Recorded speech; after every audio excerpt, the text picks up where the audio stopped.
All right, so how does a digital signature work? We now know how encryption works, but a digital signature is something else entirely.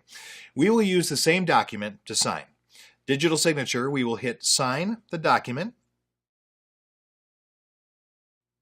and choose one key to sign it. I'm going to use RSA 512 and specify pin 1234. All that's in there, and sign the document. Now, here is the signed document, and here is the signature. You can see that.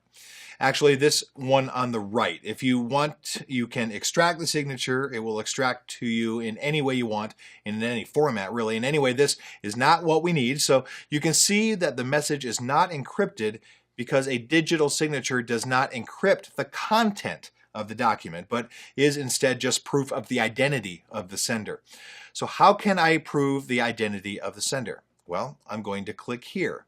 Verify signature. That's really all we have to do. Now on my computer, I should have the certificate of the sender, which is here. It's Bob, with all the information related to the digital signature certificate.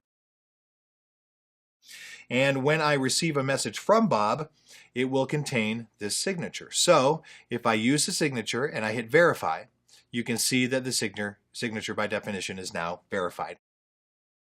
Now the idea here is to prove that the person who sent me this message, Cryptography, was Bob, and that he was using the keys that we saw here. Here's the key, RSA 512, and all the information related to that key. Now let's try to create our digital signature. I'm going to go through the demonstration we used in asymmetric keys because I already have that document open. All right, so first of all, we have to select hash function.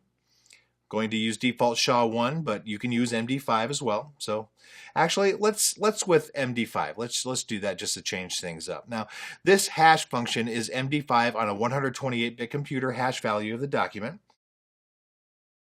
That's using MD5, and the hash value will be this one right here. So if I open the hash calculator on that computer, the hash value of the document should be the same.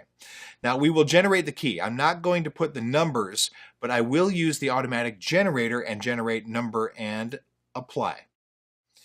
Now we will not go through the details of these numbers. If you want to do that, that's great, knock yourself out, but we don't have the time right now to go explain what these numbers are doing here. But you can if you like. So anyway, store the key. We must store the key because we are now generating a key. We are not using a predefined one.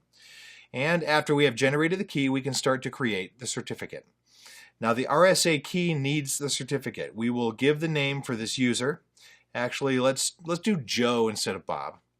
It's a nice name. And the rest are optional. And 1234 is pin number. Of course, specify name. I'm going to just use Joe. And we're going to go ahead and create a certificate. So we have the certificate now, we have the hash function, and we have the key for encryption. Now we can encrypt the hash value. After generating the hash value of that message, we can encrypt it with the key.